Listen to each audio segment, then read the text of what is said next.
Hey, what's going on everyone? TAC1421 here with another Black Ops gameplay. Today I wanted to talk about my fears for Black Ops 2. A few days ago I talked about my hopes. I got a lot of hopes for this game, but when you have hopes, you also have fears. So I want to talk about that in this gameplay. But Black Ops 2, coming out in a day or so, I'm really looking forward to it. I'm definitely going to be posting my first gameplay of that game, and hopefully it's a good one. And in the past, I've had some pretty good first gameplays from the Call of Duty series because a lot of people just generally don't know what they're doing, and I usually kind of warm up to the game pretty quickly. I usually end up going, like a positive 2.0 KD the very first few games that I play, and then people start catching on, and then it gets a little harder, but whatever.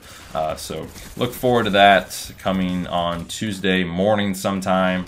And I can't wait to play this game, but I want to get into my fears. I'm using the Famas in this gameplay, and I chose this gameplay for a specific reason because I was using the Famas, and that's going to lead in right into my first topic for today. As far as fears go, is the overpowered guns. I hope there aren't any in this game, but I am very fearful that there might be one or two. In the past, Treyarch has had a few overpowered guns per game, and in this game it was definitely the Famas. In World at War, you had the MP40, I believe it was called, which was a submachine gun that pretty much everyone used, and it kind of ruined the competitive side of it as well. I think in Black Ops, they actually banned Famas from some game types in the competitive gameplays, tournaments and whatnot, game battles and all that stuff. So, I hope that Treyarch basically listens to the community and patches some of the guns that might be overpowered, but I hope that there aren't any overpowered guns, but I'm fearful that there might be some,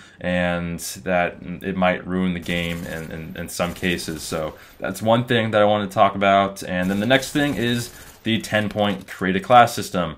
Now, I think this is an amazing idea. I'm really looking forward to making the classes the way I want to, and basically just kind of taking whatever I want and putting it into one class. I think that's a phenomenal idea that they're doing, and I'm fearful that people are going to basically I guess take advantage of it in the wrong way and kind of miss and match perks and combos that are really cheap and stuff like that. I have written down here one combination that can potentially be very bad for the game, and it's Blind Eye Ghost, which is tier 1.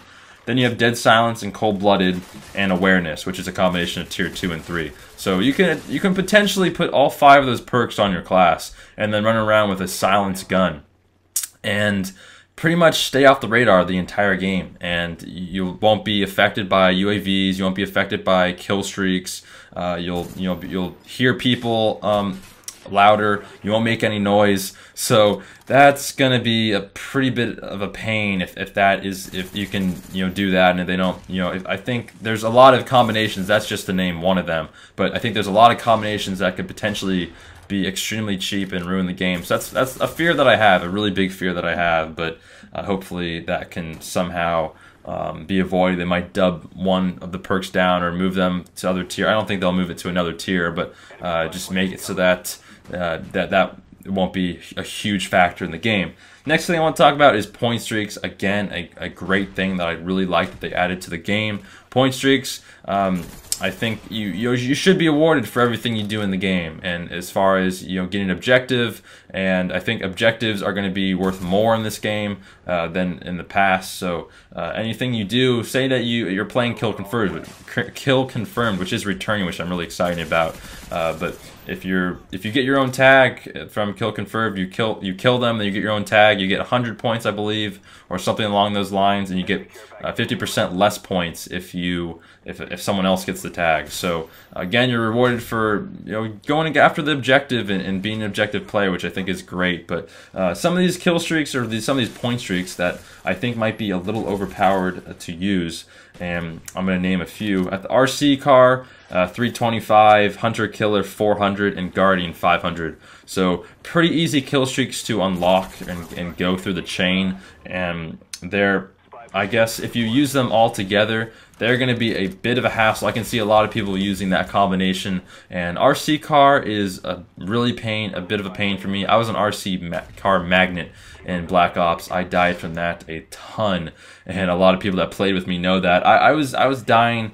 It felt like twice a game. I know stats say otherwise, but I did play a lot of search, so that kind of takes away from some of the games. But you know, most of the team deathmatch, I'd say about I died probably twice from RC cars every team deathmatch that I played, and I don't think I died from it in this gameplay, but I wasn't playing the best of players. But anyways, that's going to be pretty much that. I just hope that, you know, they don't, I guess they dub down the kill streaks, maybe put 2 in the same category so that maybe 2 are worth 400, so you can't use both of them in your chain.